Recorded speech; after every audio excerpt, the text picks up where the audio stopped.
Converses al replà de l'Escala, un podcast de les fundacions Habitat 3 i Habitatge Social, un espai per compartir dades, veus i propostes al voltant de l'habitatge. Bon dia a tothom, us donem la benvinguda a Habitatge Sènior, al capítol 3 de Converses al replà de l'Escala. Quan parlem d'habitatge, sovint pensem en joves, en preus de lloguer o en emancipació, però hi ha un altre col·lectiu clau del qual se'n parla molt menys, la gent gran. A Catalunya hi viuen 1.600.000 persones de més de 65 anys. Són una de cada 5 i, segons projeccions demogràfiques, el 2050 seran gairebé una de cada 3.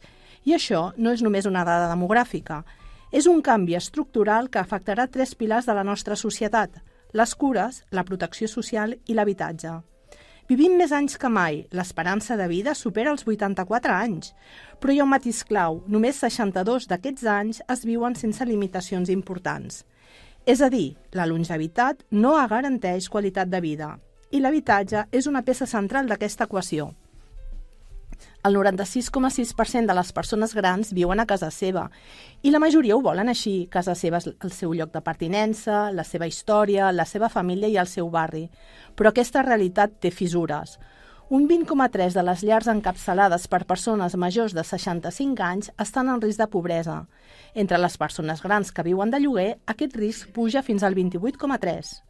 Des del 2015, el preu del lloguer ha augmentat un 94%, mentre que les pensions contributives ho han fet aproximadament només un 29%.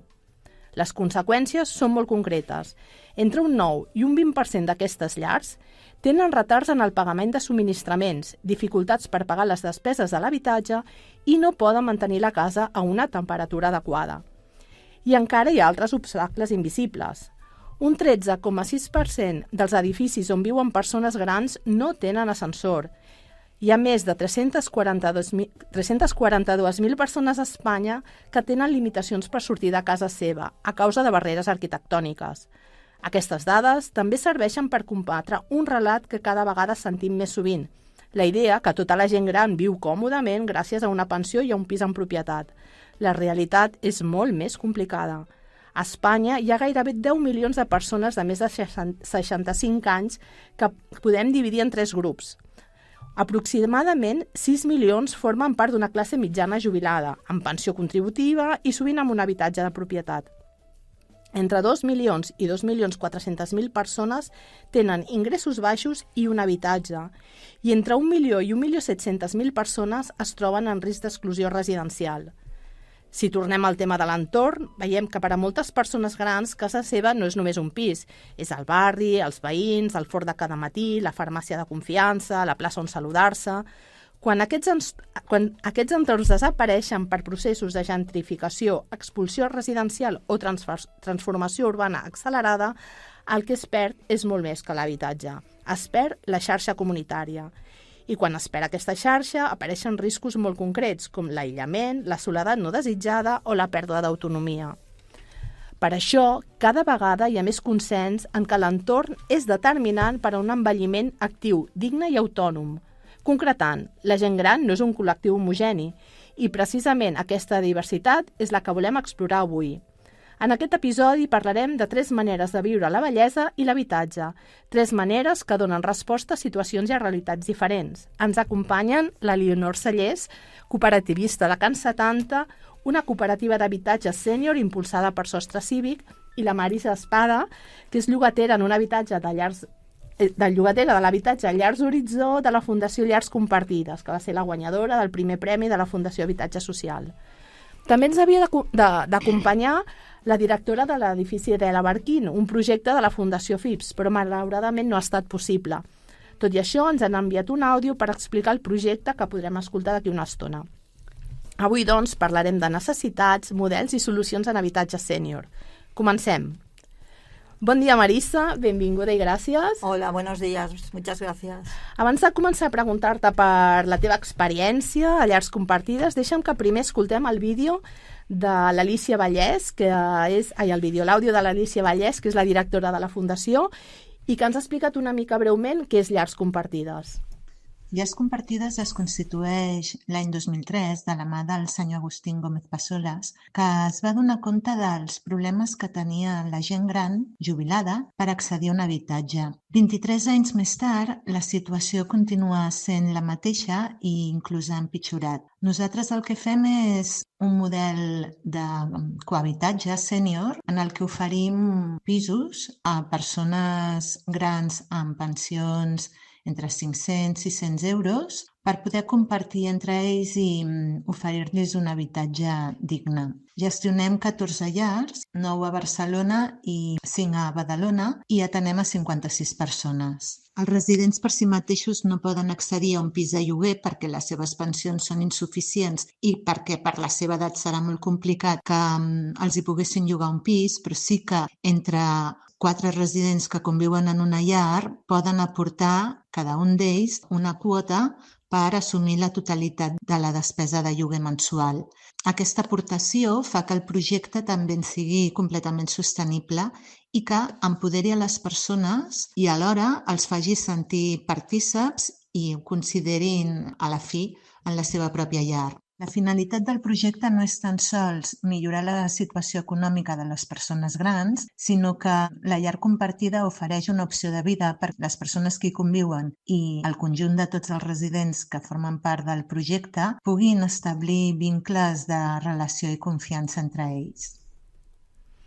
Doncs ara, sí, Marisa, escolta'm, explica'ns una mica com vas arribar a llars compartides. Tu havies estat autònoma tota la vida, et jubiles... Me jubilo y al jubilarme la pensión que me queda no me alcanza para cubrir los gastos de mi casa, que yo vivía de alquiler y pagaba una cuota de alquiler, más los suministros, más la alimentación, vestirse. Yo vivía sola y entonces, vino con la pandemia, vinieron una serie de problemas y me tuve que empezar a buscar pues un lugar para poder ir a vivir, con la gran suerte que el propietario del edificio, que es el propietario de todo el edificio donde yo vivía, me dio la oportunidad de poderme quedar un par de meses sin pagar el alquiler, ya que llevaba allí 40 años y nunca había fallado, hasta que se solucionara algún sitio donde yo pudiera ir en esos momentos. Entonces, empecé a moverme a través de la trabajadora social, sobre todo la trabajadora social del CAP donde yo estaba, en Roger de Flor, que es la que me ayudó a encontrar llars compartidas. Yo igualmente miraba por internet y entonces le consulté y ella me preparó pues las cartas y luego el certificado médico y una serie de requisitos que nos pedían o nos piden. Perquè hi ha dos requisits bàsics, no?, per entrar a llars compartides. Ser autónomo. Ser autònom físicament. Físicamente, sí, perdón. I ser pensionista. I ser pensionista, mayor de 65 anys. I llavors em comentaves quan vam parlar abans que et van fer un certificat al CAP, ¿no?, també? Pel tema aquest de l'autonomia física. Claro, porque yo es el CAP que yo iba, entonces allí tenían todos mi dossier con las analíticas y, el estado de salud que yo tenía, que afortunadamente sigo teniendo I tots que ens n'alegrem. Escolta'm una cosa, entres en aquest procés, com funciona aquest procés perquè tu acabes vivint a les llars Horitzó, que són a Badalona, tu eres de Barcelona, però ara vius a Badalona. Com és aquest procés per entrar al pis? Haciendo la solicitud, hablando con Gala, que fue la persona que me ayudó.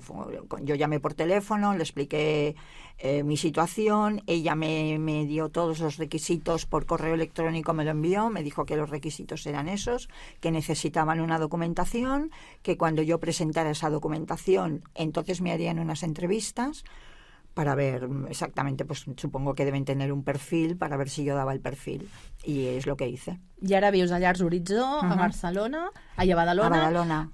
Explica'm una mica com és l'edifici, una mica el teu pis de convivència, ¿no? Es un edificio que hay en la Rambla, delante del mar, Santa Madrona. Es un edificio donde hay, planta baja y luego hay 3 pisos de vivienda, digamos, 5 personas por piso.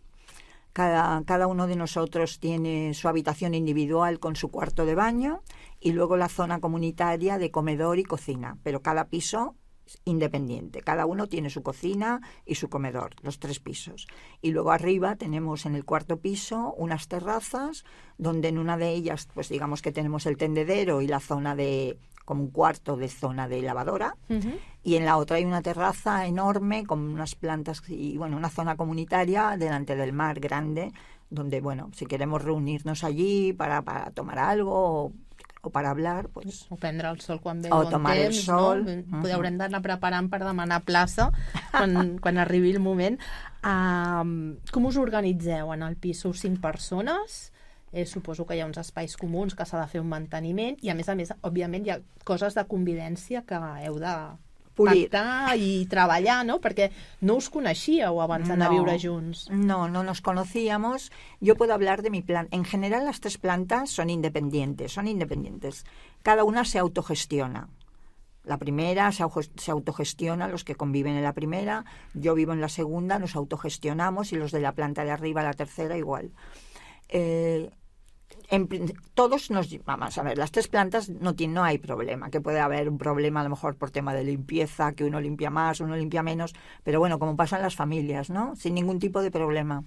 Y en casa, en la segunda, pues bueno, pactamos pues el tema de la limpieza, en general, de zona comunitaria, porque claro, cada uno se limpia su habitación, como es lógico, y su cuarto de baño, y la zona comunitaria, pues no hay ningún problema, es un pacto que hacemos. Y luego a la hora de cocinar, la verdad que nosotros en nuestra planta va por libre, porque a lo mejor hay uno que come a la 1:30, otro come a las 3, otro pues hay días que a lo mejor por lo que sea pues no come en casa, no hay problema. Y al salir de la cocina, eso sí, pues tiene que dejarlo todo pues limpio. Recollit. Recogido i limpio. Com canvia el teu dia a dia? O sigui, de viure en el teu propi pis i a nivell d'activitat, però també a nivell emocional, perquè això per tu, en el fons, també ha sigut un viatge, no?, emocional. A ver, supongo que como pasamos por un trance en general todos, ¿no?, de decir, bueno, nos pasa esto, ¿no?, o a mí me pasa esto. De momento, al principio, en Barcelona, cuando yo vivía en Barcelona en casa, pues claro, dices, ostras, mi vida va a cambiar, ¿no? Entonces tengo que hacer algo porque mi vida va a cambiar y tengo que ir a vivir a un sitio donde pueda estar bien y yo pueda hacer mis pagos y poder vivir dignamente. Yo supongo que es un tema de aceptación y de ser práctico y decir, bueno, esto es lo que tenemos, esto es lo que yo tengo, hay que dar ese paso. Y bueno, cuando yo llegué a Badalona y vi el sitio tan precioso y la habitación con mi cuarto de baño, pensé, Dios mío, esto es fabuloso. Me ha tocado la lotería. Perquè en algun moment hauries pensar on acabaré, amb una pensió, amb un no sé què, no? Pensé de todo. Esa intranquilidad y esa preocupación de decir, bueno, ¿y ahora qué? Además, claro, vaciar un piso con todas las cosas que tienes y bueno... Y decir, esto me lo llevo, esto no me lo llevo, organizar un poco todo esto y de pronto, bueno, es aquello y dices, bueno, tengo que aceptar esta situación, voy a vivir aquí. La gran suerte que es un sitio fabuloso, los compañeros son todos buena gente y muy majos. Y bueno, emocionalmente fue más al principio el momento del paso, que ya una vez estás allí... Ja està, no? Però suposo que el que tu deies, no? Posar 40 anys de la teva vida en poques caixes, perquè, òbviament, el que las cap a un maletas, pis no cap a una habitació. Y esto no lo puedo, los libros, y esto que hago, y esto que no hago, y la ropa, y... Hi ha un procés de simplificació de la teva vida, també? Sí. Al principio es... A ver, es difícil. Más que difícil afecta emocionalmente, te afecta. Pero bueno, luego dices, ostras, he tenido mucha suerte y hay que mirar hacia adelante, ¿no? No, i tant, això sempre Hay que mirar hacia adelante y decir, bueno, qué suerte he tenido, adelante. Jo soc de les que dic que passos enrere ni per agafar embranzida, No, o sigui, no, lo pasado, pisado. No. Exacte. Escolta, parlaves abans de la Gala. La Gala és l'educadora que teniu en tot l'edifici? En el edificio, bueno... Es para nosotros y en general para algunos de Barcelona también. També treballen altres, perquè clar, no sou l'únic pis compartit. Y hay otras personas en pisos viviendo en Badalona también. ¿Quién es una mica el paper de la Gala? Gala lo es todo. Gala es cariño, apoyo, Ay, es que me emociono, Ja ho perdonad. veig. Estàs bé? Sí, sí. Estoy bien, porque Gala es todo lo que no... Es como nuestra protección, nuestro ángel de la guarda, ¿no? Todo lo que necesitamos, tanto en el aspecto emocional como en el aspecto de apoyo, de gestión. Sí. Gestión de algún Logística. papel, decir, pues tengo que hacer esto, por ejemplo, el empadronamiento, que tuvimos que empadronarnos ahí en Badalona, pues la gestión del ayuntamiento, todo este tipo de cosas, otras personas que tengan que hacer otras gestiones, X, las que sean, y luego el apoyo emocional que está siempre en todo momento, porque aunque ella no esté allí cada día, pues la podemos llamar, oye, pues nos vemos, o necesito hablar contigo, o siempre está, siempre está. Tu continues fent moltes activitats, no? Jo crec que una de les coses que us permet estar aquí, que és que al final no destineu més del 30% de la vostra pensió al lloguer, no? Perquè, Sí. per tant, no perdeu excessiva capacitat econòmica, perquè ja sabem que les pensions a vegades no són tot el que haurien de ser, tot el dignes, però tu continues fent moltes coses. Vull dir, això t'ha permès continuar fent moltes activitats. Yo soy voluntaria en Rocaipí, en la residencia Rocaipí, que la residencia, bueno, colabora con Llars Compartidas, entonces colabora en algunos aspectos que esto yo no soy la indicada para explicarlos. Alicia, la directora, ¿no? Que también es una gran persona. Quiero comentar. Entonces, bueno, yo hago actividades en la residencia, actividades allí, pues hago musicoterapia, hago lectura en voz alta para ciertas personas, leemos novelas. ¿Qué más hacemos? Yo qué sé, hacemos también un valor del mes que se llama, que es un tema un poco de tertulia entre los residentes que quieran venir, que normalmente son entre 20 y 25, con una persona responsable. Siempre hay un educador social que dirige o las actividades lúdicas de bingo, juegos de mesa, que es otro tipo de cosas, y las responsables que, claro, en función de lo que haces, hay unos responsables para llevar el tema, ¿no? Que te guían, digamos. Però tu també fas activitats, em deies que anaves al teatre, que sí, anaves bueno, a Barcelona a fer coses, vull dir que no t'estàs tot el dia tancada a l'habitació, No, porque yo hago voluntariado 4 días a la semana. Imagina't. Los sábados normalmente voy a Barcelona porque quedo con mis amigas para comer o para tomar algo, para no, claro, somos amigas hace muchos años, no perder el contacto. Tenemos la gran suerte que Apropa Cultura nos proporciona entradas para ir al teatro, tanto en Badalona como en Barcelona, para los espectáculos pues que podemos ir a ver, bueno, ya sabéis cómo funciona esto, ¿no? Sí. Y entonces, bueno, normalmente liceo, Palau de la Música, auditorio, obras de... Tot assequible a... Sí, con un precio asequible y, bueno, que quiero decir que son obras de teatro actuales. Y si no, también obras de teatro en Badalona. Molt bé. Escolta, no sé si tens alguna cosa més que jo no t'hagi preguntat i tu volguessis afegir... Yo lo único que quiero añadir es que estoy muy agradecida. Y yo creo que como yo todos, los de casa, los de Barcelona no puedo hablar porque no los conozco, pero supongo que también. Muy agradecida porque estamos en un sitio privilegiado, un sitio precioso, con facilidad porque estamos en pleno centro. O sea, nos podemos mover con toda tranquilidad porque lo tenemos todo a mano, la playa al lado, enfrente, te asomas y ves la playa. Doncs... Agradecimiento a todo, a la entidad.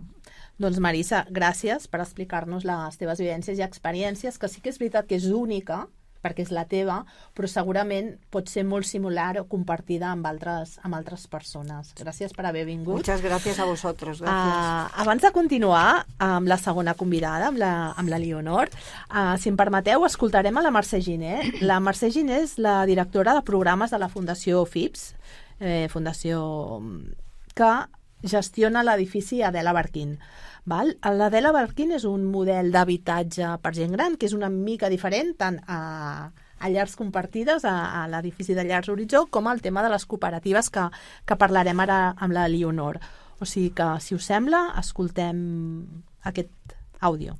Nosaltres som la Fundació Família i Benestar Social, que des de 1987 treballem activament per facilitar l'accés a un habitatge digne, promovent i gestionant habitatges de lloguer social a tot Catalunya. Adela Barquín dona nom a un projecte de 90 habitatges de lloguer social adreçat específicament a persones majors de 65 anys del municipi de Sant Feliu de Llobregat. Aquest és un model integral d'habitatge i acompanyament. Garantim l'accessibilitat econòmica i la seguretat en el lloguer amb un acompanyament professional que contribueix, per un cantó, a promoure l'autonomia personal, oferim suport en el procés d'envelliment amb l'objectiu que les persones puguin mantenir la seva autonomia al màxim temps possible, alhora que promovem la inclusió comunitària, fomentant la col·laboració i el suport mutu entre els veïns, generant una xarxa de confiança i seguretat que reforça el sentiment de pertinença, promovent les cures compartides. Aquest enfocament ens permet incidir directament en la prevenció de la soledat no desitjada. Els habitatges són d'una habitació amb una superfície útil que oscil·la entre els 40 i els 50 metres quadrats. Tots els habitatges compten amb amplis balcons. Alguns d'aquests habitatges tenen plaça d'aparcament i terrasser vinculades. L'edifici ha estat dissenyat específicament per fomentar un envelliment actiu i les relacions veïnals i, per tant, compta amb una sala polivalent, un espai ampli i versàtil per realitzar activitats diverses, diversos espais de relació, que són petites àrees acollidores dissenyades per afavorir la relació i la connexió entre els veïns, i, a més, dues grans terrasses per l'activitat i el gaudi a l'aire lliure. A més de l'acompanyament social, es compta amb un servei de consergeria, un servei de neteja dels espais comunitaris i un equip tècnic per garantir el manteniment preventiu i correctiu de l'edifici. Aquesta promoció és el resultat d'un acord de col·laboració público-privada entre l'Ajuntament de Sant Feliu de Llobregat i la Fundació Família i Benestar Social. Aquest projecte ha comptat amb el finançament de la Unió Europea a través dels fons Next Generation. Gràcies, Mercè, pel teu testimoni. La veritat és que ens ha sabut molt de greu que no poguéssim venir. Ha sigut una cosa així molt com d'última hora. Esperem que aviat puguem comptar amb la Fundació FIBS aquí a Converses al Replà de l'Escala.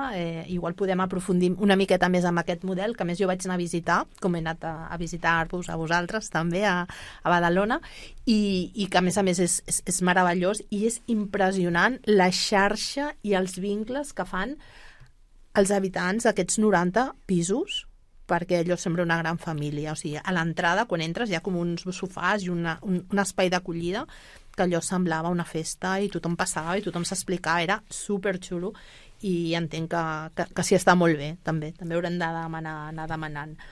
Elionor. Hola, què tal? Bona tarda, bon dia. Escolta, canviem de model, és un model molt diferent perquè, com dèiem a la introducció, el col·lectiu de gent gran és molt diferent, parteix d'unes històries vitals, unes necessitats, unes capacitats econòmiques molt diferents i per tant, el model cooperatiu és bastant diferent als dos que hem presentat ara, en quant a la proposta que feu, no? Però quan ens vam veure, tu em vas dir, jo me'n vaig anar de vacances a Alemanya i vaig dormir en una cooperativa sènior a Hamburg i això et va fer pensar. Explica'ns una mica aquesta experiència que et va generar, perquè penso que és molt interessant. Bueno, sí, tu em vas demanar la meva experiència pròpia personal. I tant. I, bueno, va ser aquesta, que per pura casualitat estava de visita a Hamburg i vaig anar a parar a un habitatge cooperatiu sènior a Hamburg i aleshores em van enlluernar. És a dir, jo encara no tenia 60 anys, en tenia 50 i escaig, no pensava encara en la bellesa. Bueno, potser sí, però en aquell moment, doncs, la veritat és que no. Però sí que immediatament vaig pensar que allò m'interessava i per mi. I aleshores, quan vaig arribar a Barcelona, vaig vaig posar habitatge cooperatiu a Barcelona i em va sortir una cooperativa en la qual estic, que es diu Sostre Cívic, i vaig trobar que hi havia diferents grups a dintre i al cap d'un temps em vaig associar a la cooperativa i allí vaig connectar amb el projecte en el qual estic, que és Can 70. Val a dir, però, que això no deixa de ser una anècdota personal. Bueno, però esteu aquí com a expertes de la vostra vida. Sí, d'acord, però clar, a mi em sap greu perquè les persones que estem a dintre del projecte específic Can 70, també altres que n'hi ha a la mateixa cooperativa, com són Walden 21 o com és Solterra, cadascú té experiències diferents, però sí que tenim una cosa en comú, que és que ens preocupem pel tema de la bellesa, i que volem viure una bellesa diferent o a la nostra manera, més que diferent, a la nostra manera. Voleu decidir com viure aquesta bellesa, que no us vingui com imposada, no? Efectivament, és a dir, aquesta seria la paraula. Escolta, abans d'avançar, si et sembla, el José Télez, que el coneixes perfectament, que és el responsable de comunicació de la cooperativa de Sostre Cívic, també ens ha fet un petit àudio per explicar-nos què és Sostre Cívic. Sostre Cívic és una cooperativa d'habitatges que aglutina diferents projectes en una mateixa organització. És a dir, que és com una cooperativa per projectes. De moment, la única, o si ja no la única, la més gran de Catalunya. Actualment estem gestionant un parc de més de 550 habitatges. D'aquests 200 habitatges ja estan en convivència, que suposen uns 14 projectes, i la resta estan en promoció, construcció, vol dir que en la resta de 2 anys estaran en convivència. Al tenir una única organització que gestiona diferents projectes, ens permet aplicar economia d'escala i llavors saltar les barreres que té aquest model d'habitatge, que és l'habitatge cooperatiu en situació d'ús, no només barreres a nivell d'assequibilitat econòmica, sinó assequibilitat social, de gestió del temps, de gestió de tots els processos, i llavors tenim una única estructura professional que ajuda a replicar tots aquests projectes. Actualment tenim una base social molt àmplia de més de 2.400 persones que es gestiona de manera democràtica, funciona per la via de l'autogestió, fomenta participació, formació i acompanyament en totes les parts del procés que suposa impulsar l'habitatge cooperatiu en situació d'ús. Doncs bé, ara que ja ens hem ubicat amb la magnitud i amb el que suposa Sostre Cívic, el que m'agradaria que m'expliquessis és quines són les problemàtiques associades al fet de fer-se gran, que troben solució en un projecte com és el de la cooperativa o com en el teu cas seria el de Can 70. Sí, però voldria matisar una cosa perquè les persones que ens escoltin ho tinguin clar. Sostre Cívic és una cooperativa d'habitatge en cessió d'ús, és un model. Però la immensa major part, el 90% o més, són habitatges intergeneracionals, que diem. És a dir, el nostre model és dintre de la cooperativa molt específic.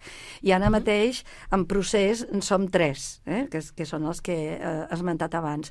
N'hi ha alguns altres, amb Grup Llavor, que estan intentant tirar endavant el projecte, però ho dic per diferenciar. Sí, perquè el vostre és habitatge cooperatiu sènior. Sènior, exacte. Per tant, quina edat has de tenir per poder començar a treballar-hi? Bueno, entrar en un projecte 55 així? anys. 55 anys, que de fet seria el millor escenari perquè ens entri gent jove, per tal de que, com que això és autogestionat, necessitem que no totes envellim a la mateixa hora.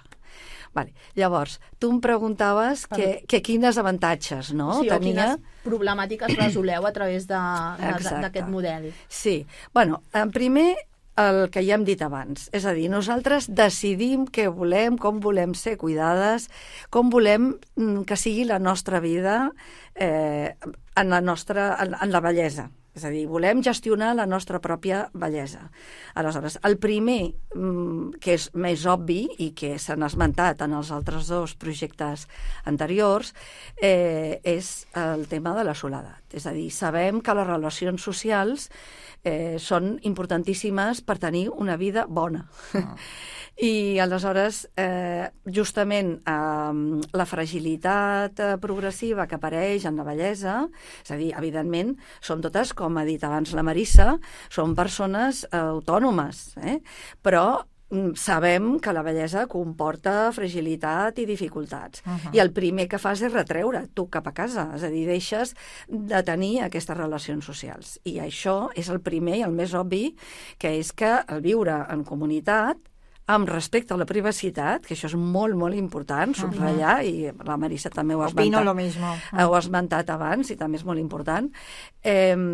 Doncs cau aquestes barreres, és a dir, tenim relacions socials que ens fan que la vida sigui millor. Però Després, què passa quan apareixen dificultats? Quan apareixen dificultats, a lo millor no molt significatives, no cròniques, sinó senzillament un postoperatori, una urgència que després has d'atendre, etc.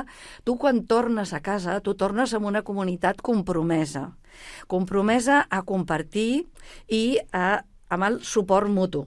És a dir, avui necessites tu un ajut i demà el necessitaré jo. I, per tant, ens organitzem perquè això pugui ser resolt. Més endavant, potser tenim problemes crònics. Aleshores, aquí apareix també l'autogestió i nosaltres decidirem qui volem contractar, com volem ser cuidades i decidint sempre nosaltres. Aquesta paraula que hem dit abans és molt important. Val? I aleshores podem ser, a lo millor, persones amb dificultats cròniques, però nosaltres sabem on podem arribar i on no podem arribar. Perquè pensem que el model de residències ha d'existir, no pensem que s'hagi d'abolir. Però sí que entenem que és un model, que potser segurament hi ha la seva raó, que uniformitza les persones.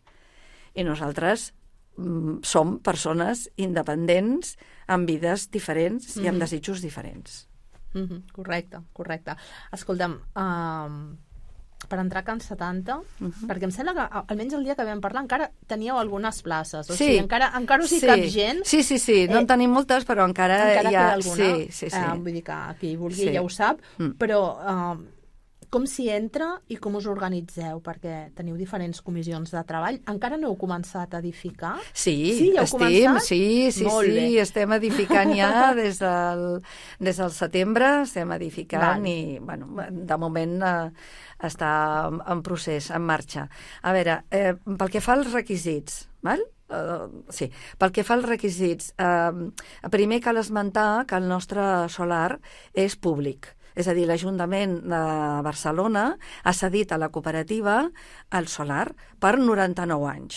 D'acord? I aleshores això fa que la cooperativa llavors el posa a dintre amb aquest...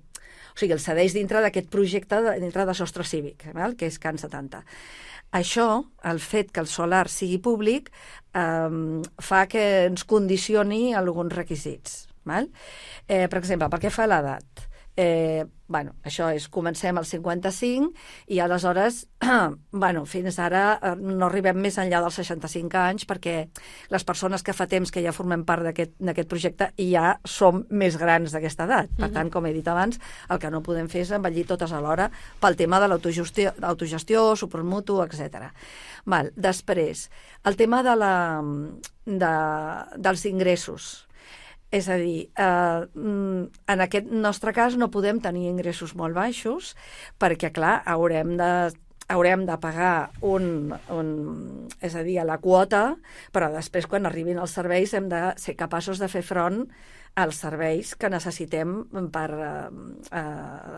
tractar el tema de la bellesa, perquè de les dificultats. La gent ens entengui, vosaltres feu una aportació inicial perquè el projecte tiri endavant. Sí. Nosaltres, o sigui, per una banda, per entrar necessites fer una aportació econòmica, per tant, has de tenir una disponibilitat econòmica, que és el fons social, que és retornable en cas de que marxis del projecte o en cas de defunció, els teus hereus tindran aquella aportació de fons socials.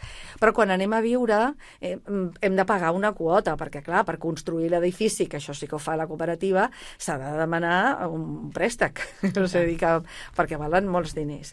Per tant, hem de tenir però tampoc no podem tenir molt patrimoni, tampoc no podem tenir molts ingressos, no podem ser. És a dir, estem dintre d'una franja molt delimitada. Per exemple, les propietats les tenim molt limitades, només en podem tenir una, i quan anem a viure, cosa que estem totalment d'acord, l'hem de cedir a l'habitatge social. És a dir, no podem especular amb l'habitatge que tinguem en propietat. Això nosaltres ja ho assumim. És una gestió que assumeix l'Ajuntament, el d'aquest habitatge? Ha ser una persona que tingui perfil de protecció oficial. Ho podem posar a la borsa de lloguer de l'Ajuntament, però el que hem de justificar és que sigui una persona que tingui aquest perfil. No necessàriament, sí. Val. I llavors l'organització? Sí, bueno, no, vull dir, teníeu unes comissions una mica perquè la gent es pugui fer una idea, no? Hi ha diferents comissions de treball, no cal que ens les expliquis què feu a cada una d'elles, però...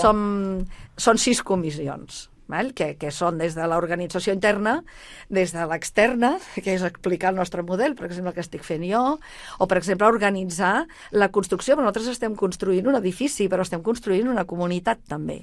I això també comporta els seus reptes.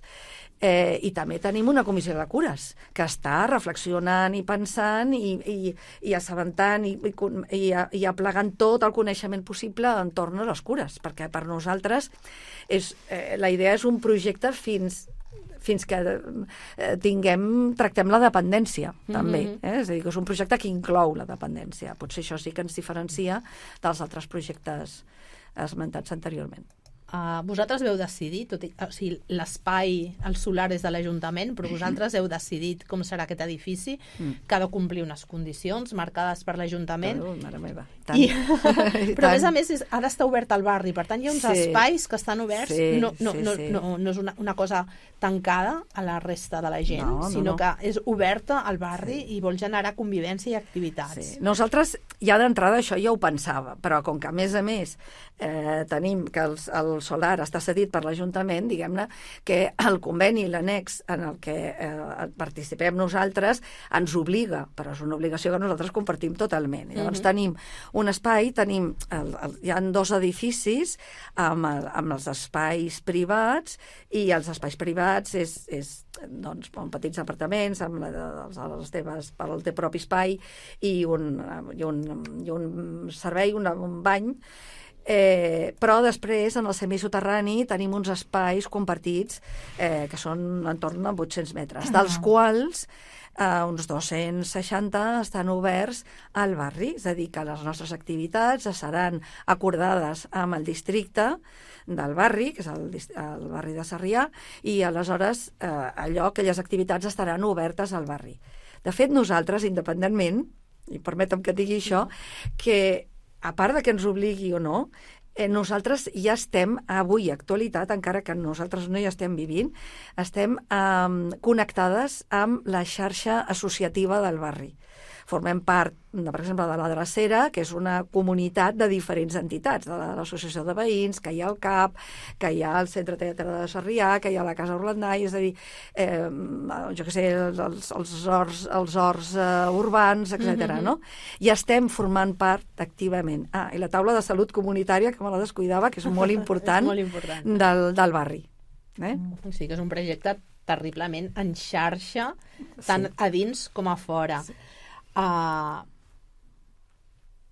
Jo no sé si ens ha quedat alguna cosa, segur que ens han quedat moltes coses a dir, però no sé si vols afegir alguna cosa més. Mira, sí, una cosa, és fer una crida a les institucions perquè es comprometin amb aquest model, amb el nostre i amb el de llars compartides o models com el de l'Adela Barquín. És a dir, que les institucions pensin en tota aquesta introducció que tu has fet tan ben treballada i tan clara de les dificultats que hi ha en l'envelliment, és a dir, que aposti per aquests models i també com models com el nostre.